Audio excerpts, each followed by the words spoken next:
Bienvenidos, queridos amigos del Renacimiento Mexicano. El día de hoy se armó una mesa extraordinaria, un programa muy especial para todos ustedes. Quisiera, antes de presentarles a nuestros invitados especiales, pues pasarle la voz y el saludo a los que hoy se encuentran con nosotros como parte, pues, de la mesa permanente, empezando aquí con Coli. ¿Qué tal, amigos del Renacimiento Mexicano? Un abrazo fraterno, deseando que se encuentren bien, surfeando las olas de la mejor manera. Y sí, efectivamente, hoy tenemos unos invitados de primera. Carlos. Hola. Bueno, hay muchas cosas que compartir con alegría porque estamos celebrando esta posibilidad aquí en esta plataforma de cronistas del Renacimiento Mexicano. La vamos a pasar muy bien. Vamos a aprender entre todos y vamos a tener una manera holística de crecer juntos. Ale. Pues muchas gracias en esta hermosa mesa de amistad, aprendizaje, enseñanza y espíritu. Aquí estamos. Muchas gracias. Querido Enrique, que ya es parte de esta mesa permanente. ¿Qué tal? Buenas tardes a todos. Les mando un abrazo Alejandro, Francisco, un abrazo Carlos y a César y a Coli también. Vamos a platicar con nuestro querido Rafael Aluni. Y bueno, pues voy a presentar a nuestros dos invitados especiales del día de hoy.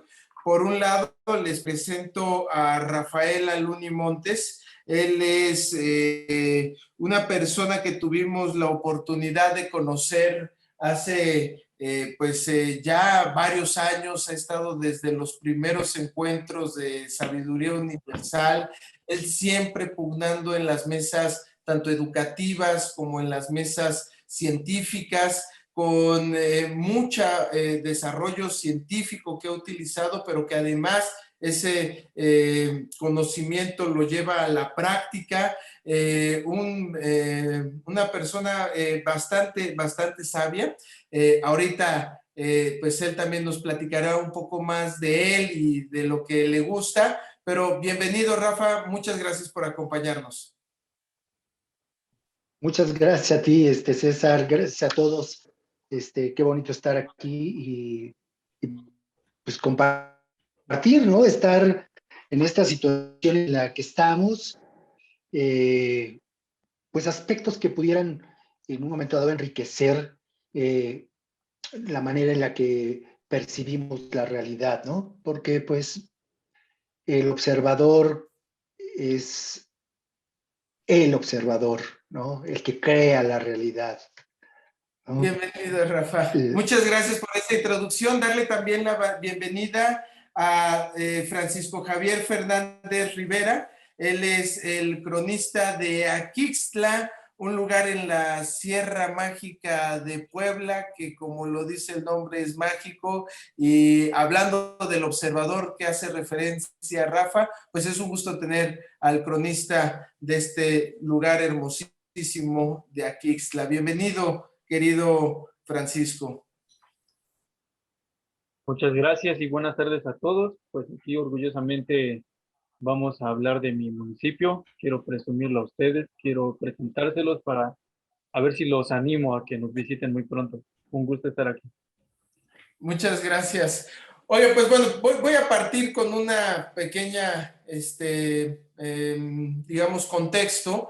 Recientemente, querido Rafa, se celebraron los 500 años de la resistencia indígena, así se le llamó. Y en esta celebración pudimos ver en el Zócalo pues las expresiones, habían estas manifestaciones de lo que en su momento, una persona que yo sé que admiras mucho también, Antonio Velasco Piña, hablaba de que Cuauhtémoc al terminar, ¿no? México Tenochtitlan, él dijo que a los 500 años habría un renacimiento de la cultura, habría un renacimiento, ¿no? Entonces, pues se acaba de celebrar, pero también recordarás porque estuvimos juntos cómo hace 12 años esto hubiera sido impensable, cómo entrar a las zonas arqueológicas, los grupos de danzantes o los pueblos originarios, pues era imposible. Alguna vez inclusive lo intentamos en el Zócalo y poquito a poquito se iba abriendo. Y ahora pues poderlo ver así en el Zócalo, tanto de de esto que tú has visto a lo largo de los años, ¿qué te motivó? ¿Qué te generó? ¿Cómo lo viste? ¿Cómo lo palpaste?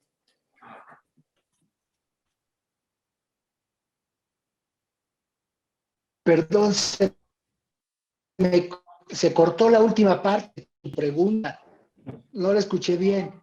¿Cómo ahora sí que hablando del observador, tú César, cómo observas este proceso? ¿Ahí nos escuchas, Rafa? bueno, justamente sí, sí, ahí ya estoy escuchando bien. Eh, Mira, creo que justamente este momento está marcando etapas en México, México como un centro de desarrollo de la conciencia, pues está permitiendo que esto suceda pues para todo el mundo, porque finalmente estamos entrelazados. Y lo que tú decías es de veras situaciones muy interesantes que hemos vivido, porque pugnamos, porque recuperáramos esto que se llama zonas arqueológicas, pues como lo que son unos centros energéticos que están vivos, que están eh, eh, funcionando, pero que necesitan justamente de las conciencias que saben cómo está funcionando eso, pues para continuar activos y mandar la luz para todos lados, ¿no? Entonces sí fue muy interesante eh, luchar porque dejaran de ser zonas arqueológicas para turistas, zonas que tenían que ver con el pasado nada más, con el pasado muy remoto, sin la característica principal que era o que son centros ceremoniales, centros en donde eh, esta mirada de relación con el cosmos es muy evidente, ¿no? Entonces, mirar esto en un lugar este, raro, ¿no? Porque pues es en el Zócalo, pero y digo raro porque pues tenemos a unos metros de ahí lugares reales, ¿no? O sea, no era necesario hacer ¿cómo le llamaron? Maqueta, ¿no? Una mega maqueta y cosas por el estilo. Pero bueno, entonces, el punto es ese. El punto es recuperar el carácter sagrado de los centros ceremoniales. Y cuando digo sagrado, pues estoy hablando de esto que es digno de profundo respeto, ¿no? Querido Rafa, sí son centros sagrados y que no es fácil contemplarlos así, ¿no? No es fácil para quizás las personas que no están tan conectadas con la sacralidad ancestral, ¿no? Pero, y para otros, pues es muy evidente, ¿no? Que son centros sagrados y requieren ese reconocimiento y ese respeto, que no es nada más para irse a tomar fotos y además es un pasado sí remoto, pero muy cercano, o sea, hace 500 años realmente. ¿Cuántas generaciones pueden haber atrás? 8, máximo 8 generaciones, ¿no? Máximo 10, quizás generaciones. O sea, realmente es muy cercano, pareciera que 500 años es demasiado, pero realmente es poco, ¿no? A comparación del tiempo del universo, es un abrir y cerrar de ojos. Sí, esta idea del tiempo también eh, tiene que creo que estamos en un momento muy, muy bonito en el sentido de estar reconceptualizando todo y de empezar a integrar, ¿no? Hemos pasado ya la última etapa de este materialismo científico, en donde a soluciones separadas, tratar de encontrar la Rafa, fuente perdón que te de interrumpa, pero cualquier cosa, ¿sí? Rafa, Nos perdón que te queda, interrumpa, pero se está escuchando muy entrecortado tu video y tu audio, y por lo que veo el movimiento de las cámaras es la tuya, entonces no sé si podría, exacto, me estoy moviendo, O acercándote al a módem. ver aquí cómo está. Ajá, ya me acerqué, justamente me cambié, creo que ahí está más estable, ¿verdad? ahí está mucho más estable. Parece que sí. Sí, sí. Sí. Entonces, estaba yo comentando que estamos en un tiempo en donde todo empieza a ser reconceptualizado. Y esta reconceptualización, el tiempo, el espacio, lo que es sagrado, lo que no, pues empieza a ser la consecuencia de haber buscado en la etapa anterior, pues cuál es la partícula divina más pequeñita, esta idea del método científico como una cuestión de causa y efecto sin relación, ¿no? Bueno, pues eso mismo nos llevó a darnos cuenta que todo está entrelazado, que todo tiene influencia en todo. Y gracias a eso, entonces, lo que estabas diciendo, Coli, del tiempo, cuando digo remoto, es en ese tiempo lineal, ¿no? Y lo que decías de las generaciones. Pero también entonces podemos ver que el ahora incluye ya esa situación. Esta reconceptuación del tiempo, no nada más en términos de pasado, presente y futuro, sino en el ahora, es cómo se va integrando todos esos tiempos en nuestras conciencias. Cada uno de nosotros en este momento, y al hacer mención de los centros ceremoniales o de cualquier líder como Velasco Piña, pues traemos eso al momento, aquí y ahora, ¿no? Y hablar de esto de esta forma, en este momento es comprensible. Justamente hace algunos años esto sería impensable y así un poco como tendiendo a no sé dónde, a la brujería o alguna cosa así, ¿no? Carlos, Yo tengo ideas encontradas con respecto al tema de los 500 años, que bueno, se ha propuesto como resistencia de los mexicas, pero no se ha contemplado el contexto global, porque aquello tal vez fue una guerra civil. Hubo otras naciones enemigas sin las cuales el pequeño contingente armado de castellanos no hubiera logrado, digamos, conquistar o, digamos, derrotar a los mexicas. En ese sentido, Rafael, ¿crees tú que habría que ponderar las demás países ancestrales? Estamos hablando de zempoaltecas, de huejotzincas y por supuesto de tlaxcaltecas entre más de 15, como también constructoras de esta historia y constructoras después del mestizaje, ¿o no? ¿O nos quedamos más con el concepto de la resistencia de los mexicas y hacemos esta emulación, perdón, pero en donde se gastó muchísimo, significando una Tenochtitlan de fantasía? Gracias.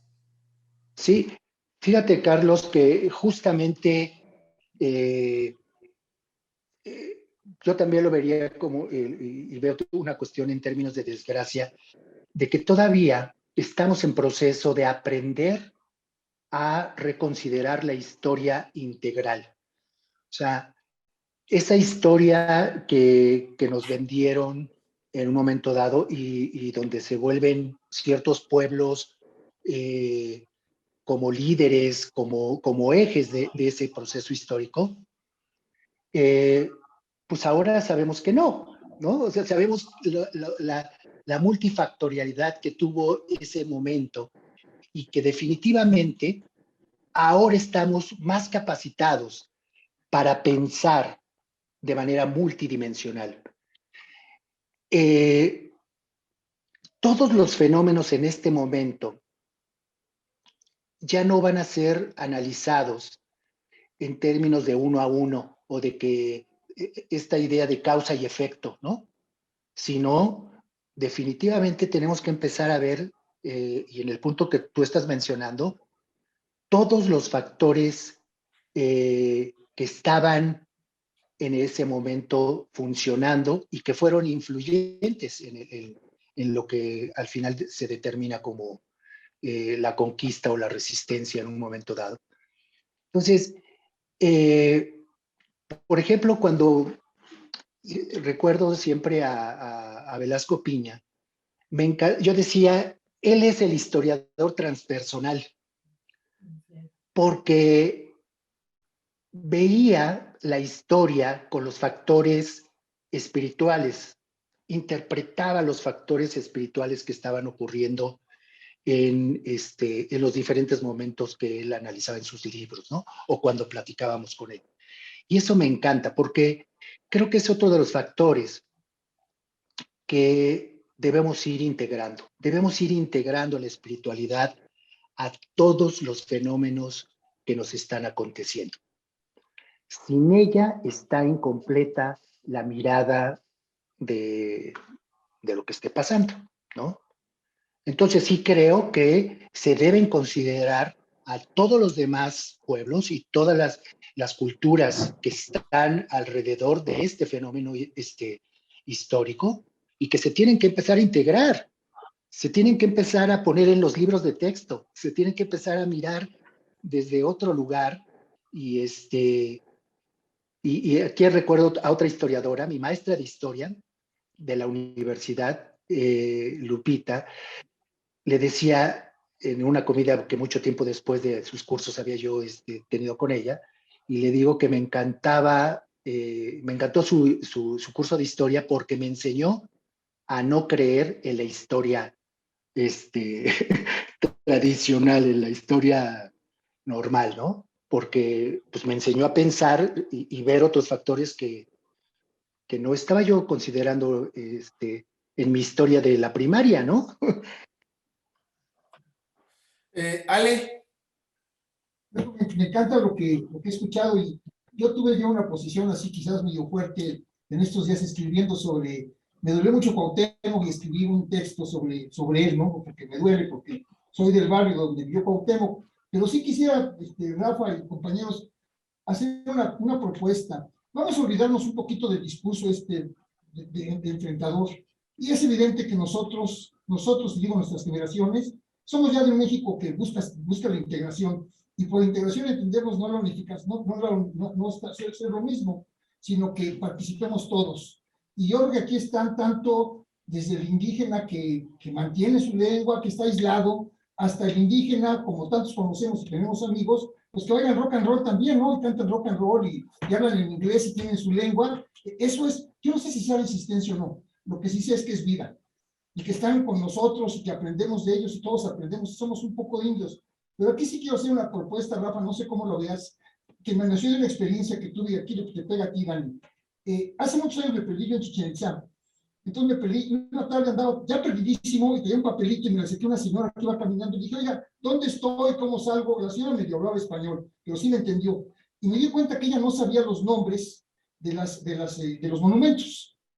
No sabía, dije, estaba el castillo, está para allá, ni idea. Le dije, porque tenía lo que estaba en Maya, ni idea. Entonces ahí me metí a investigar esto y descubrí que pues las gentes de la Ciudad de México no conocían, la gente pobre evidentemente, nunca habían entrado a Bellas Artes, nunca habían entrado a Catedral, que los indios de Guapalcalco en Tulancingo jamás habían entrado a Guapalcalco. Entonces descubrí algo que no son dueños. Los tataranietos a lo más son vendedores molestos de objetos en los centros arqueológicos, más no conocen ni visitan ni nada, ¿no? Para no hablar de los otros lugares. Entonces, yo creo que es bien importante aquí el factor social. Si para estos 500 años, uno, pues que se usen que ellos conozcan, ellos, sus generaciones, conozcan aquello que construyeron sus tatarabuelos. Y también me refiero a los templos católicos. Los templos católicos fueron construidos por los tatarabuelos de los indígenas, y los que conocen son los gringos, los que entran a la catedral. Pero los de mi barrio de Tepito nunca habían entrado los niños a catedral hasta que no los llevamos. Entonces, si yo tengo esta propuesta, no sé cómo la ve Rafa, que creo que es bien importante la recuperación social de quienes lo hicieron, bueno, de los descendientes que lo hicieron. Si a mí me quitan la casa de mi abuela, me voy a enojar mucho. Y nosotros le quitamos la casa de los abuelos a estos, ¿no? Tengo esa impresión. ¿Alguien levantó la mano? Adelante, Rafa. Fíjate, hace ya algunos años, a mí me empezó a llamar la atención esta idea de, y como tratar de definir qué era un ser humano. Porque pues yo me fui formando con un modelo tan básico que decía que los seres humanos eran seres biopsicosociales, así, nada más. Entonces, yo me causaba problemas conceptuales porque no podía yo ir integrando muchas cosas que estaba yo viviendo. Y para esto les recuerdo que tuve el gran privilegio de acompañar, de estar bajo su tutela en muchas situaciones a Jacobo Greenberg, ¿no? Entonces, pues el pensamiento de Jacobo estaba súper pasado, ¿no? Entonces yo me estaba preocupando mucho por ubicar qué es un ser humano. Y entonces desarrollé un modelo que le llamo el modelo holodimérgico, en donde holo es de totalidad y parte, ¿no? De una raíz, en lugar nada más de holos, sino de holón, como totalidad y como parte. Somos seres que tenemos una totalidad, pero al mismo tiempo pertenecemos a algo más grande. Dim de dimensión y energía, y ergo, energía de energía, ¿no? Y entonces estas dimensiones, una de ellas es la interpersonal interaccional, que digamos se va a relacionar mucho con la parte social que estabas mencionando. Pero también está esta parte biológica, esta parte que nos constituye como cuerpo. Hay una parte que es la del comportamiento, que también nos identifica, digamos, como pensando en que cada una de estas dimensiones va a decirnos quiénes somos. Otra dimensión es la cognitivo-sentiemocional, lo que pensamos, sentimos, nos emocionamos, ¿sí? La que acabo de decir, que tiene que ver con esto de lo social, que es la parte interpersonal, interaccional. Hay otra dimensión, que es la dimensión ecológica ambiental. Y hay dos que tienen que ver con la parte de trascendencia, que es la de trascendencia y la de silencio-existencia. Entonces, cuando menciono todo esto es porque estamos justo en el momento de mirarnos de manera multidimensional. Claro. Y no como una cuestión en términos de espacio, ¿verdad? Porque pues no estamos creciendo en términos, el término de dimensión, sabemos que está muy relacionado con las cuestiones espaciales, ¿no? La primera dimensión, segunda, tercera, el volumen, ¿no? Sino estamos hablando en términos informacionales, en términos de que las dimensiones se constituyen por información. Y entonces, tocaste dos dimensiones de esto, ¿vale? Que tiene que ver uno con el espacio que habitamos. Tenemos que saber que el espacio que habitamos somos nosotros también, que somos donde estamos, que estamos interactuando. Y es una extensión de nosotros. El espacio, y por eso se llama ecológico ambiental, ¿verdad? El hábitat que tenemos somos nosotros. Y esos centros y esos lugares que están cercanos a nosotros, debemos conocerlos porque nos estamos conociendo a nosotros mismos. Claro. No es algo allá separado. No estamos hablando de de cualquier lugar en este momento, que no quisiera situar ninguno así, sino cualquiera que estemos hablando es parte de nosotros. Y la otra tiene que ver justamente con esta parte de nos hacemos a través de los demás. Y entonces podemos juntar esta idea de que, pues, gracias a los grupos culturales que rodeaban este evento, a los españoles, a los que están habitando en este momento, ¿verdad? Nos creamos también, gracias a la mirada del otro. Y otra cosa que es sumamente interesante, que yo espero que empiece a ocurrir poderosamente entre nosotros, que es la parte interaccional. Porque la parte interaccional genera sinergia. Porque lo que yo no puedo generar por mí mismo, ni César por sí mismo, cuando estamos juntos generamos algo que ni él ni yo solos podemos hacer. Entonces, esta parte interaccional es sumamente poderosa, pero hay que extenderla a todos los que nos rodean. En términos muy de la tradición, decimos nuestros hermanos. Y la verdad es que es así, somos hermanos. Pero necesitamos puntos de referencia integradores, ¿no? Que además esa sería una manera, cuando dije de la espiritualidad, también estoy hablando de que la espiritualidad debe verse en términos de integración. ¿Cuánto estás integrando en tu vida de lo que acontece en el cosmos? Pues más espiritual. Así de sencillo, ¿no? Entonces ahí tenemos... Muchas gracias, Rafa.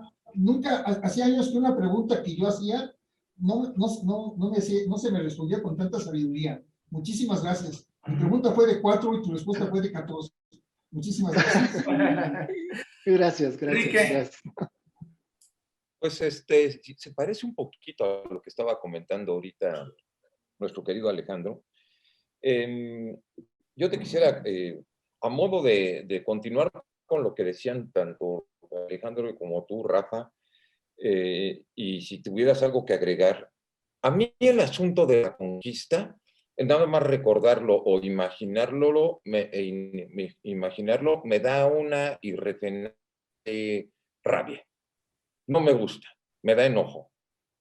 Luego, recuerdo en mis conversaciones con niña, que en algún momento platicábamos él y su apreciación era que somos un injerto cultural. O sea, el México actual ya no es indígena. Hay indígenas, por supuesto que hay indígenas y hay una muy buena cantidad de indígenas, por fortuna todavía en nuestro país. Pero ahorita los que estamos aquí, por ejemplo, en estos 6 cuadritos, pues no tenemos rasgos indígenas. Entonces, habría que aprender a co-crear, como estamos diciendo ahorita, Rafa, esta imagen del México contemporáneo que no es exactamente indígena, sino producto de este injerto cultural. Entonces, yo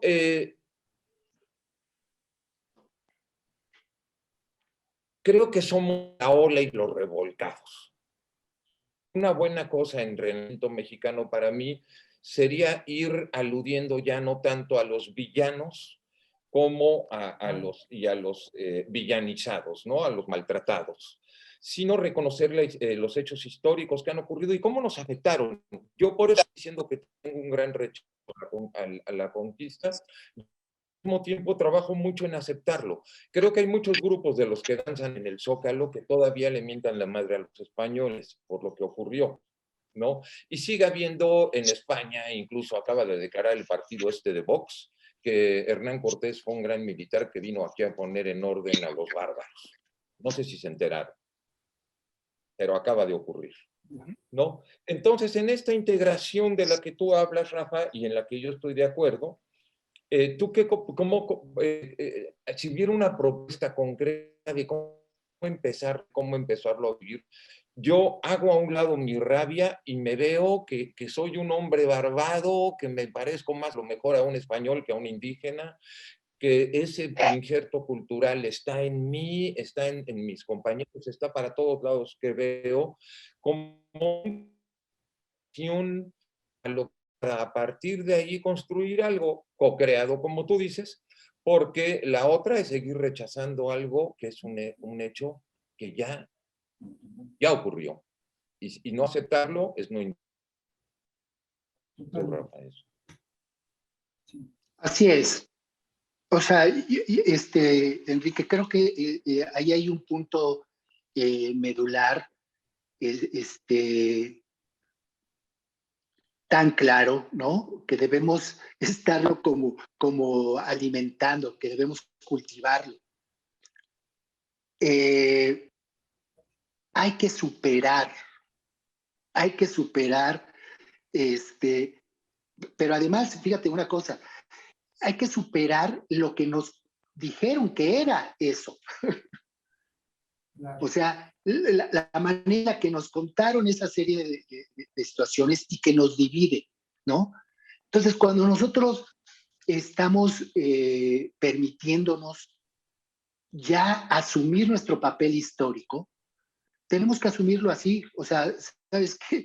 Sí ocurrió, sí le ponen esta palabra, estas situaciones que a veces son también muy dignas de empezarlas a considerar como palabras inadecuadas, ¿no? En términos del, y conquistaron así, hicieron tales barbaridades. O sea, muy bien, eso está dentro del discurso que se tiene que manejar, pero ya estamos superándolos y estamos en otro nivel donde los mexicanos de ahora, ¿no? Los mexicanos de ahora participamos del mundo de una manera extraordinaria y tenemos que estar asumiendo nuestro lugar de ser participantes activos, muy creativos, y si lo ponemos desde el punto de vista además muy capitalista y esto, muy competitivos también, ¿no? Y en cualquier área. Pero lo más importante fuera de esto es que podemos retomar y tenemos las raíces, ¿sí? Tenemos las raíces para integrar y cooperar. Creo que la parte de superar la conquista es, vamos a cooperar. No tenemos resentimiento de nada de estas cuestiones, sino tenemos que ir a la cooperación para resolver los problemas que se ven en nuestro país, que se ven en nuestro municipio, que se ven en nuestra comunidad, ¿sí? Pero con una mirada totalmente globalizada. O sea, y esto, y como viene de ti, Enrique, esta participación, tu arte, ¿no? Tus canciones, la manera en la que tú estás transmitiendo eso, creo que esa es una de las vías que además es una vía muy poderosa porque logra tocar lo que las ideas racionales y secuenciales que algunos que nos hacemos estas cuestiones de investigación, pues se quedan en el sistema autorreferencial en el que estamos, ¿no? La ciencia se ha vuelto autorreferencial y lo que no está, estoy hablando de la ciencia ortodoxa, digamos, ¿no? Pero cuando ya usamos este pensamiento para abrirnos, entonces, pues tenemos que abrirnos a todas las disciplinas. Y esto nos lleva a otro lugar que me gustaría tocar con lo que acabas de decir. La mirada transdisciplinaria. Es decir, debemos estar dispuestos todos a abandonar nuestra plataforma en la cual abordamos los fenómenos e ir a ver lo que dicen otras plataformas, otras disciplinas, cómo lo mira desde otro lugar para poder ir haciendo el siguiente nivel de trabajo que en todas las disciplinas, en toda la mirada de hacer una diferencia en la vida humana, en la vida planetaria, es la cooperación. O sea, esta mirada transdisciplinar nos da guías muy claras en donde nadie tiene la absoluta verdad. ya no podemos estar trabajando, o sea, podemos participar y mira que hasta acá llego esto y conozco tal cosa muy bien y ya.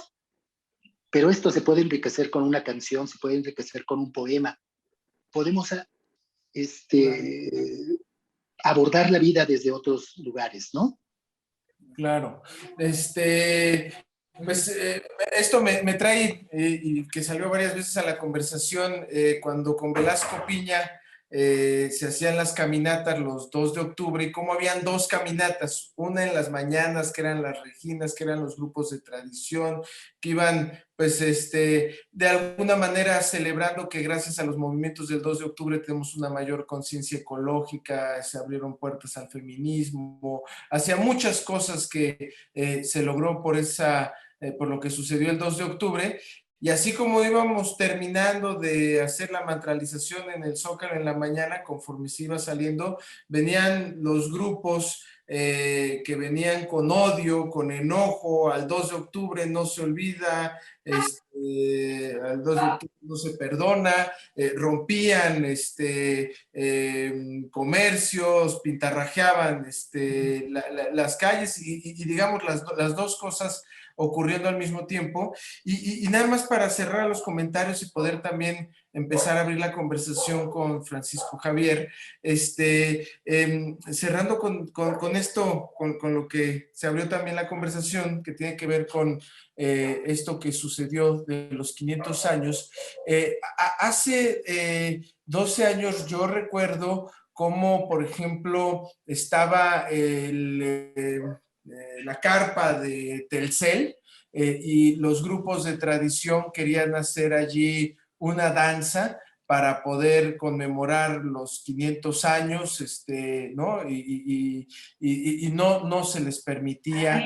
Recuerdo que les mandaba las orillas de Templo Mayor, pero no se permitía que estuvieran en el Zócalo, habían redadas también, y bueno, pues el hecho de que se haya hecho con sus 1001 defectos, pero que ya no se les haya cerrado las puertas, creo que es un paso importante, valioso, que ya estos temas también se puedan, como bien dices, resignificar. Toño hablaba que en esa batalla de hace 500 años, lo que realmente se buscaba era una batalla espiritual que pudiera legar al menos 2 cosas, y una era el nombre sagrado de este territorio, que es México, y otro que era lo que sería el símbolo que nos unificara, que era el águila devorada sobre el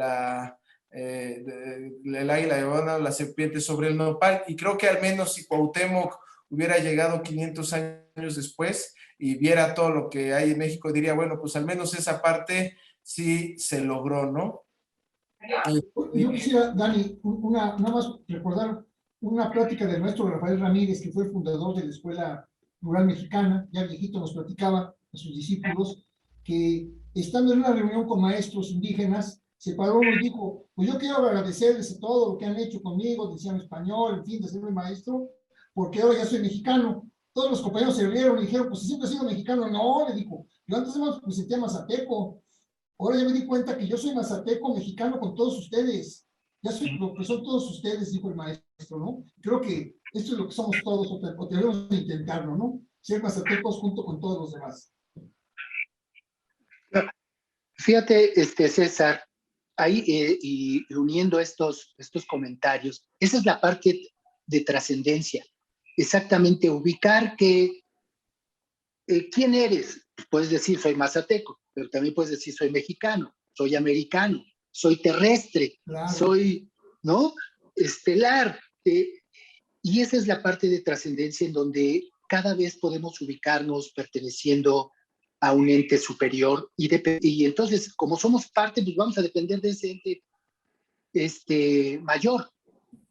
Y esta resignificación ahora nos toca a nosotros empezar a tratar de que justamente las miradas enconadas como en las caminatas, ¿no? Lo que mencionabas, se empiezan a llevar a otro lugar. Notamos claramente que en este momento la violencia en cualquiera de sus aspectos, ¿verdad? No conduce a nada. Tenemos que empezar a aprender a negociar. O sea, esto que logramos de que los centros arqueológicos, entre comillas, tomaran su carácter sagrado, el hecho recuerdas, hacer que la naturaleza o la madre tierra tuviera sus derechos, nos costó muchísimo trabajo, ¿no? O sea, ¿qué tenemos que hacer? Y entonces lo que tuvimos que hacer fue negociar. Negociar para que la gente que lo veía como algo muy raro, eso, empezara a escucharnos. Y así con los derechos de todos los seres humanos, tenemos que empezar a hacer. Entonces yo creo que una gran parte de lo que nos toca estar trabajando es en cómo negociar para lograr que evolucionemos. Gracias, Rafa. Francisco Javier, antes de que vayamos directo a hablar de Axixtla, ¿alguna reacción a lo que dijo Rafa? Sí, gracias. Bueno, primero me felicito por estar en esta reunión porque pues el nivel que tiene es muy, muy, muy alto y las reflexiones pues son de suma trascendencia. Yo solamente quería comentar algo y esto tiene que ver con referencia al discurso, porque se están celebrando 500 años, medio milenio de un acontecimiento que cambió completamente pues el modo de vida de un territorio muy grande. Y por decirlo así, estoy hablando de todo el continente americano, por lo menos de la parte de Latinoamérica. Y estaba reflexionando sobre cuál es el discurso que se está trabajando aquí, porque en otros tiempos, digamos, cuando se cumplieron los 400 años, el discurso fue otro y el alcance que tuvo y la reflexión que tuvo fue de muy pocas personas. Pero en nuestros días esto cambia demasiado. Además del discurso oficial, tenemos un montón de información de todos lados, radio, televisión, internet, la misma literatura que ya se ha acumulado a lo largo del tiempo, y eso nos hace que las personas que estamos viviendo este momento tengamos un poco más de luz para poder reflexionar sobre esto que estamos, pues precisamente eso, ¿no? De hacer esa reflexión más profunda.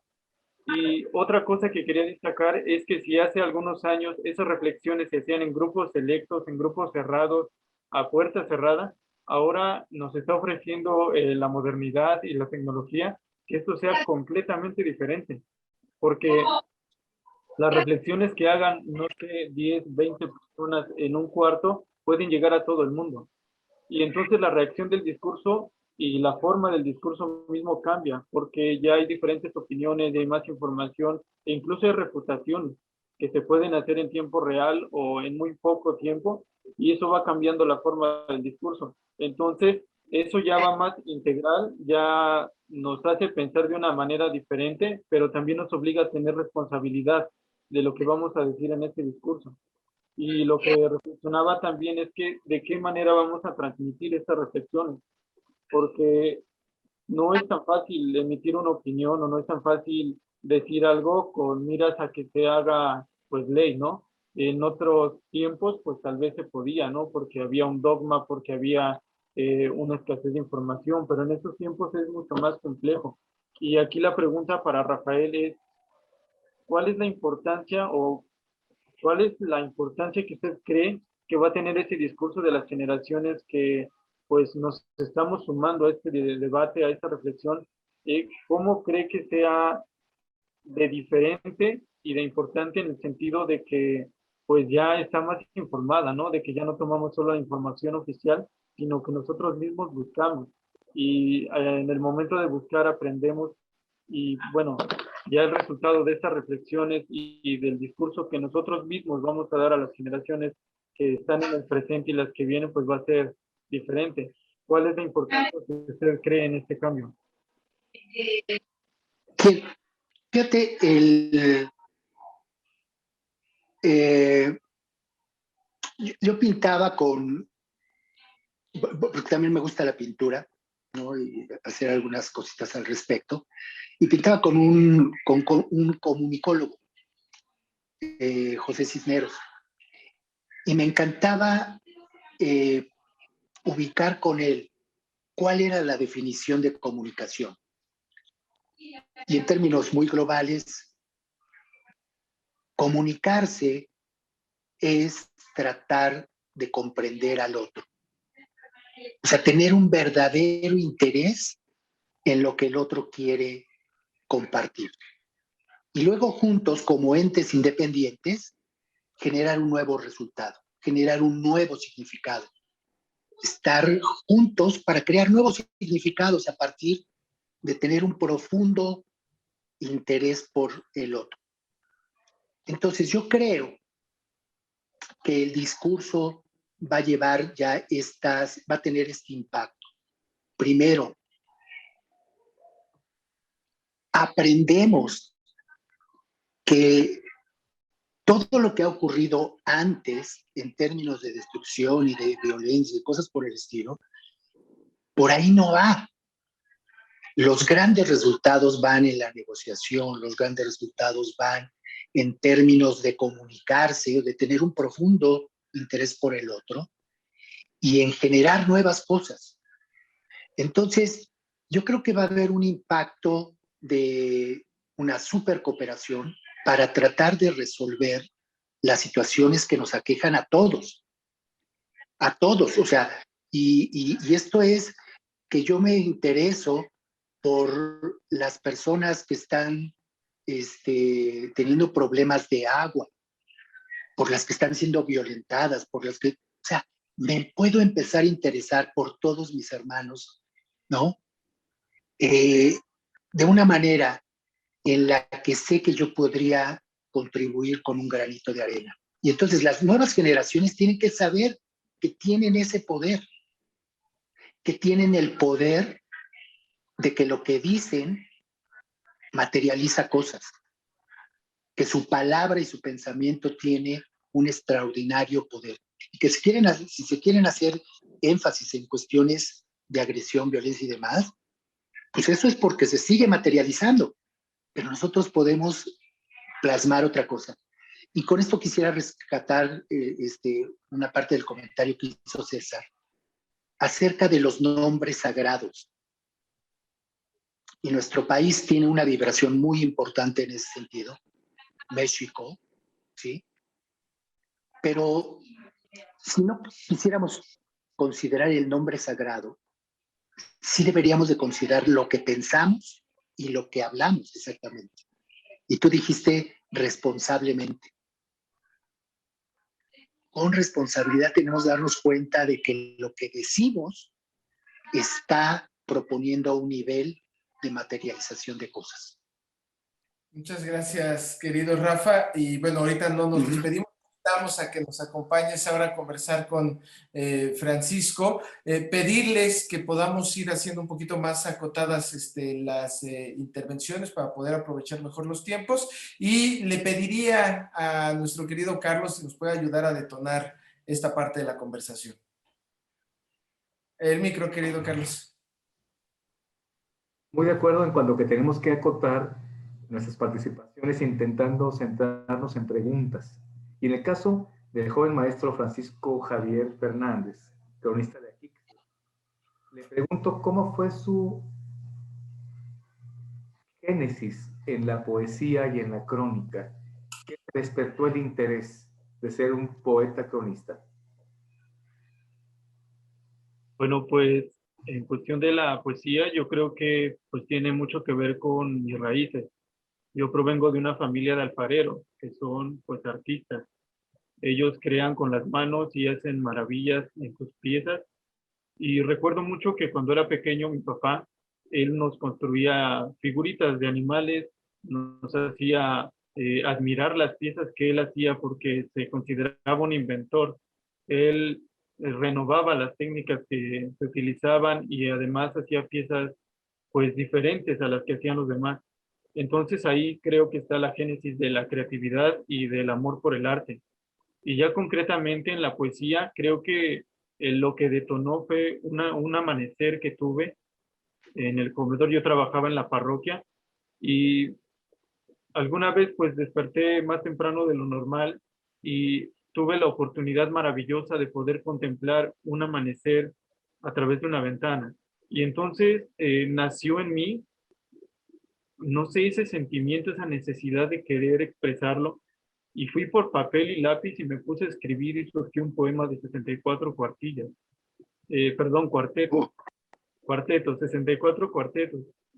Y pues a partir de eso yo admiré mi poema, admiré lo que yo había hecho y me nació esa necesidad de seguir haciéndolo. Y poco a poco se fue dando, fui encontrando el gusto por las letras, por las metáforas, por lo que uno puede decir sin decirlo como tal.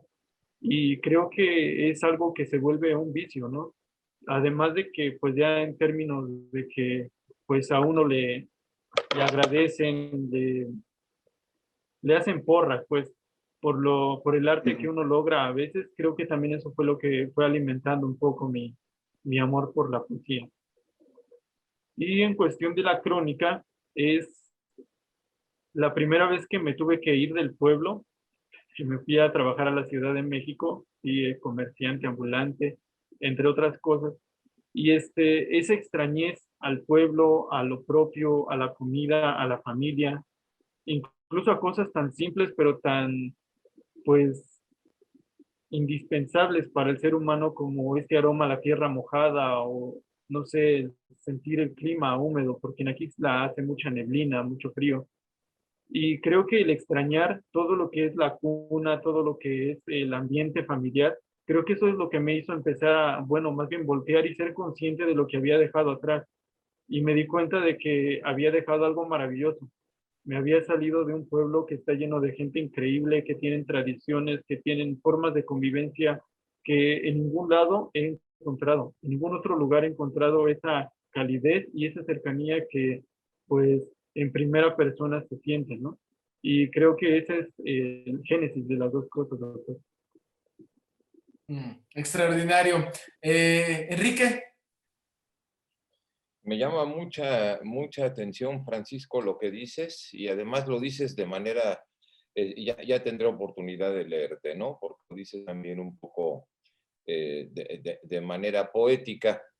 Y me llama la atención que te refieras al alfarero como un inventor y te refieras a la creatividad. Y al viendo la dinámica que acaba de decir Carlos, que creo que tiene razón, yo lo que me gustaría comentarte más que preguntarte es que el ejercicio precisamente de la creatividad y de ese constante inventar la realidad es lo que nos conecta con el México actual, ¿no?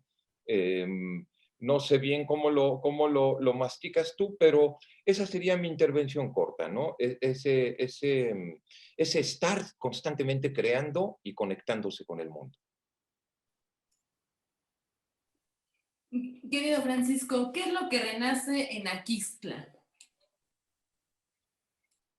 Pues yo creo que en Aquixtla renace el trabajo comunitario y no renace simplemente porque estaba dejado de lado, ¿no? Sino porque ahora hay más conciencia de que trabajando en equipo, de que siendo comunidad, se pueden lograr grandes cosas.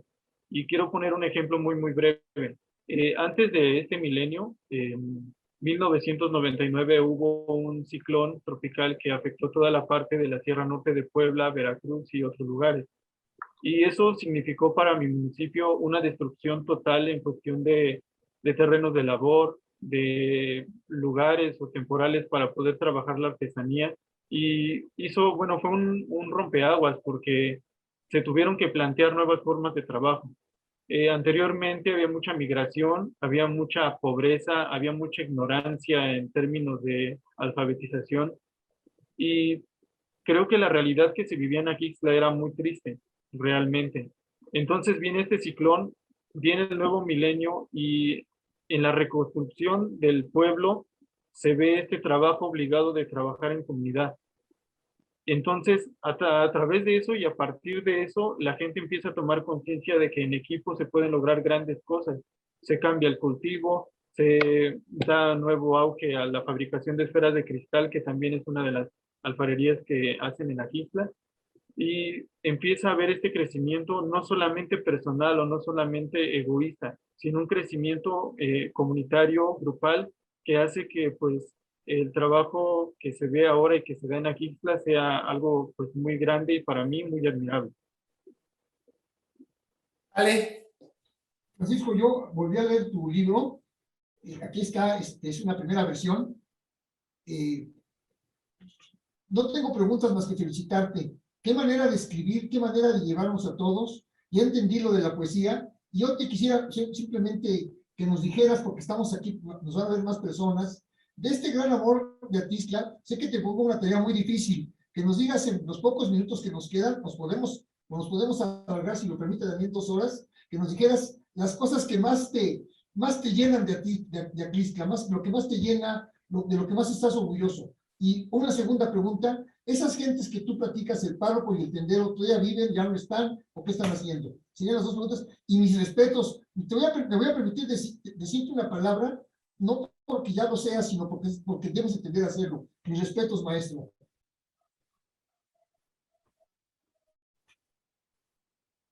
¿Listo, Francisco? Bueno, pues agradecer, ha sido muy amable con sus comentarios. Perdón. Tienes 10 minutos para decir, tienes 2 horas para decirnos qué es lo que más te agrada, te gusta, por qué que nos enamores, como yo les decía cuando teníamos los trabajos, que nos enamores para ir a Aquixtla, que nos enamores. ¿Qué es lo que vamos a ver? Pues yo creo que para enamorarlos de aquí está muy fácil y me tardo menos de 1 minuto. Vayan, Muy bien. más bien vengan a Aquixtla y enamórense solos. Pero sí me gustaría decir que, pues, de las cosas más ricas que hay en el municipio y lo que yo, pues, también podría como que poner como bandera, sería la calidez de la gente, que es todavía muy pueblerina, que es todavía muy sana en el sentido de que van a recibirlos con los brazos abiertos sin prejuicios, porque todavía se usa eso. Y la otra es que somos un pueblo profundamente arraigado en sus tradiciones religiosas. Tenemos en la parroquia, tenemos 26 fiestas a lo largo del año en el calendario litúrgico y esas 26 fiestas son pues un pretexto para poder hacer vida en comunidad, para poder visitarnos, para acompañarnos, para celebrar la vida juntos. Y creo que eso es de lo que hay que enamorarse de aquí, de la convivencia de la gente, de la calidez, de la apertura, pero también pues de sus paisajes naturales. Tenemos una diferencia de altura o de altitud, de que el cerro más alto está alcanzando los 3,000 metros sobre el nivel del mar y la comunidad más baja estamos a 940 metros aproximadamente. Estamos hablando de 2,000 metros de diferencia y los paisajes que eso genera, pues estamos también muy cerca de la cabecera municipal. Estamos, bueno, contamos con una cascada que tiene 60 metros de altura, que es un poco desconocida, pero que vale la pena visitar y conocer. Es un atractivo natural que hasta hace pocos años se mantenía completamente aislado, que podía uno bajar y podía estar horas ahí, nadie lo molestaba, nadie le interrumpía, y es una experiencia espiritual y de conexión con la naturaleza increíble. Y la otra es que, bueno, volviendo a las fiestas patronales, pues creo que es un crisol de toda la tradición de años que tenemos y también de las nuevas generaciones, porque en los últimos 20 años se ha trabajado mucho por hacer que estas fiestas se embellezcan cada vez más y llegamos a tener, bueno, fuera de tiempos de pandemia, llegamos a tener hasta 14,000, 15,000 personas en el día de fiesta solo en el pueblo. Entonces somos un pueblo de 9,000 habitantes. La importancia y el número que significa eso, pues es muy interesante. Y la segunda respuesta sería que, pues sí, el tendero, gracias a Dios y afortunadamente todavía vive, don Manuel, es una persona que, pues es icónica en el pueblo. Él es de los tenderos, pues no sé, míticos, podría decir, de los que podemos leer en los textos mexicanos, en que llegas y lo encuentras detrás de su mostrador de madera de antaño, lo encuentras, te conoce, te saluda, y si no te conoce, él se propone conocerte, de dónde vienes, qué interés tienes por estar ahí, y es una persona que es difícil de olvidar porque creo que es uno de las cosas agradables o de las personas agradables que te puedes encontrar ahí. Y el párroco, pues también me gustaría destacar que él es una persona que vino a sacudir conciencias y vino a poner a trabajar a mucha gente, porque él llegó justamente pocos días antes del ciclón, llegó en, si no me equivoco, llegó en enero del 99, enero, septiembre del 99, y pocos días después le toca este desastre natural. Entonces surgió su calidad, o más bien dio a conocer su calidad humana, abrazó a todas las personas que pudo, les extendió la mano. Él fue una persona clave en toda la gestión de ayuda humanitaria y de comestibles, incluso años después de reconstrucción de viviendas, de construcción de pisos.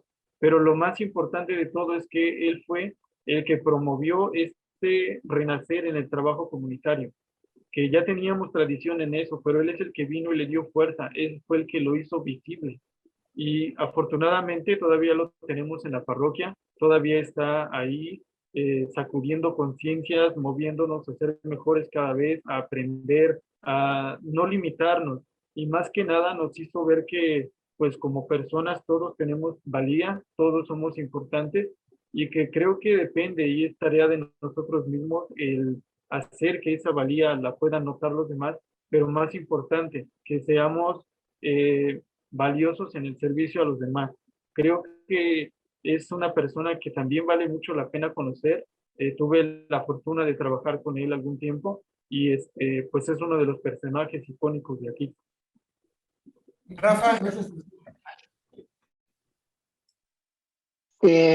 Francisco, a mí me gustaría, digo, y es así como estamos pensando como que estamos terminando el programa, algo así, pero que nos leyeras un poema, que nos compartieras algo de tu producción, Muy bien, muy bien. algo que...